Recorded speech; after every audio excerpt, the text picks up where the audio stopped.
भाजप आमदार आशिष देशमुख यांनी विरोधकांना कापून काढू अशी धमकी दिलेली आहे। नगर परिषद निवडणुकांच्या प्रचाराला रंगत आलेली आहे, मात्र त्यात राजकीय उणीधुणी काढताना एकमेकांना कापून काढण्याची धमकी दिली जाते, तेही गृहमंत्र्यांच्या नावाने।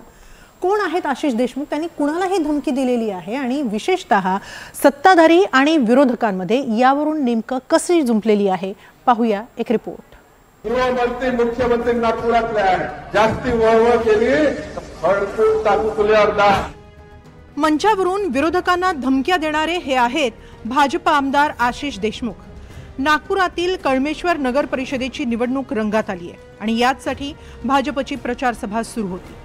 मंचावर भाजपचे मंत्री चंद्रशेखर बावनकुळे देखील उपस्थित होते आणि त्यांच्या समोरच आशिष देशमुख यांनी विरोधकांना राज्याचे मुख्यमंत्री आणि गृहमंत्री देवेंद्र फडणवीस यांच्या नावाने धमकावलं। हे देवेंद्र फडणवीस साहेबांचं सरकार आहे, गृहमंत्री मुख्यमंत्री नागपुरातले आहे, जास्ती वळवळ केली तर फडकून टाकू तुल्यावर दा। कोणालाही घाबरून देण्याची गरज नाही। आशिष देशमुखांच्या याच विधानाचे पडसाद आता राजकारणात उमटू लागले। विरोधकांसह सत्ताधाऱ्यांनी आशिष देशमुख यांच्यावर निशाणा साधला। फडकून काढू नये, कापून काढू म्हटलेलं त्यांनी। जर एवढी मस्ती आशिष देशमुखांना आहे, फडणवीस रोज कायद्याचं राज्य येईल म्हणतात, कायदा कोणाला हातात घेऊ दिला जाणार नाही असं म्हणतात आणि तुमचेच बगल बच्चे कापून काढून फडकून काढू गप्पा करतात, तसे ते तोंडात भरलेले, त्यांच्यात तेवढा दम नाहीये। पण अशा पद्धतीनं तुमचे आमदार धमक्या देतात। जर दुसऱ्यांनी असं कापून काढ म्हणलं तर तुम्ही काय कराल? समजा मी म्हटलं की उद्या आपण यांना कापून काढू, चला आशिष देशमुखांना कापून काढू असं मी म्हटलं, समजा आशिष देशमुखांनी अशी धमकी दिली असेल तर लगेच माझ्यावर गुन्हा दाखल होईल। आशिष देशमुखांनी गृहमंत्री आणि महाराष्ट्राचे मुख्यमंत्री हे सक्षम आहेत, त्यांच्या अधिकारावर गदा आणू नका, त्यांना त्यांच्या अधिकाराचा वापर त्यांना करू द्या। आपण अशा पद्धतीचे वक्तव्य करून देवेंद्र फडणवीस साहेबांना अडचणीत आणत आहात, याचं भान ठेवलं पाहिजे। हे काँग्रेसची पुण्याई आहे आणि काँग्रेसला जर कापायचा प्रयत्न करत असाल, मंत्री आणि सत्तेच्या भरोशावर, गृह मंत्रालयाच्या भरोशावर धमकी देत असाल तर तुम्हाला जनता तुमची जागा दाखवेल, तुमची जागा कुठे ठरवेल आणि अशा प्रकारची भिकारडी धमकी काँग्रेसला देऊ नका। सत्तेचा माज आणि मस्ती दाखवू नका। जनता तुमची मस्ती जिरवल्याशिवाय राहणार नाही।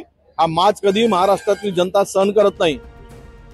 आशिष देशमुख यांच्या याच विधानाची कळमेश्वरच्या निवडणुकीत जोरदार चर्चा आहे। 2 दिवसांपूर्वीच कळमेश्वर नगर परिषदेत काँग्रेसच्या कार्यकर्त्यांकडून भाजपच्या कार्यकर्त्याला मारहाण झाली होती।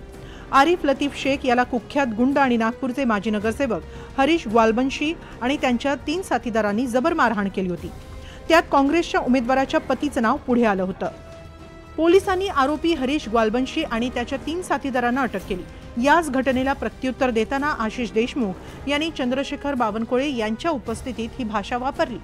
आशिष देशमुखांनी एक प्रकारे सुनील केदार यांनाच इशारा दिल्याची चर्चा आहे।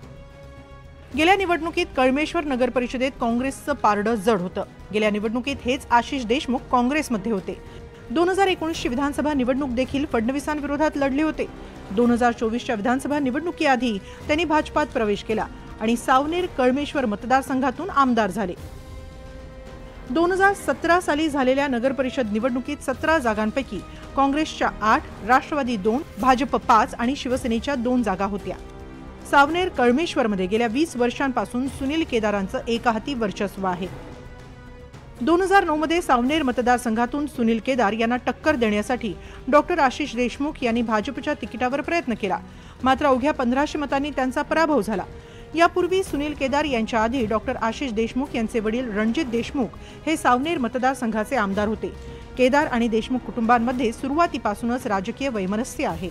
2014 मध्ये आशिष देशमुख काटोल मतदारसंघातून भाजपच्या तिकिटावर आमदार म्हणून निवडून आले, मात्र 2024च्या निवडणुकीत भाजपनं पुन्हा त्यांना सावनेर विधानसभेतूनच उमेदवारी दिली आणि यावेळी त्यांचा विजय झाला।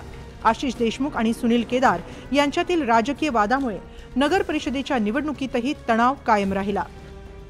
गृहमंत्र्यांच्या नावाने धमकावणारे आशिष देशमुख हे पहिले नाहीत। याआधी कॅबिनेट मंत्री नितेश राणेंनी देखील अशाच प्रकारे विशिष्ट समाजाला धमकावलं होतं। कोणी इकडे तिकडे अगर ताकद दाखवली, पण शेवटी सगळ्यांचा बाप म्हणून भारतीय जनता पक्षाचाच मुख्यमंत्री बसलाय हे प्रत्येकाने लक्षात ठेवा. कार्यकर्ते म्हणून तुमच्याकडून फक्त साधी अपेक्षा साहेबांची आहे की भारतीय जनता पक्षाच्या कार्यकर्त्यांनी नेहमी एक लक्षात ठेवा की देशाचा पंतप्रधान हे भारतीय जनता पक्षाचे आहेत, राज्याचे मुख्यमंत्री हे भारतीय जनता पक्षाचे आहेत. म्हणून हे कितीही कोणी इकडे तिकडे नाचले, कोणी इकडे तिकडे अगर ताकद दाखवली, पण शेवटी सगळ्यांचा बाप म्हणून भारतीय जनता पक्षाचाच मुख्यमंत्री बसलाय हे प्रत्येकाने लक्षात ठेवा. या संपूर्ण प्रकरणानंतर आशिष देशमुख यांनी कोणतीही प्रतिक्रिया दिलेली नाही, तर महसूल मंत्री चंद्रशेखर बावनकुळे यांनी देखील या प्रकरणावर प्रतिक्रिया देणं टाळलंय. कळमेश्वर नगर परिषदेत भाजपची सत्ता आणण्याचं आव्हान आशिष देशमुखांसमोर असणार आहे, तर काँग्रेस नेते सुनील केदार यांच्यासमोर आपला बालेकिल्ला टिकवण्याचंही आव्हान असणार आहे. प्रवीण मुधोळकर, NDTV मराठी, नागपूर.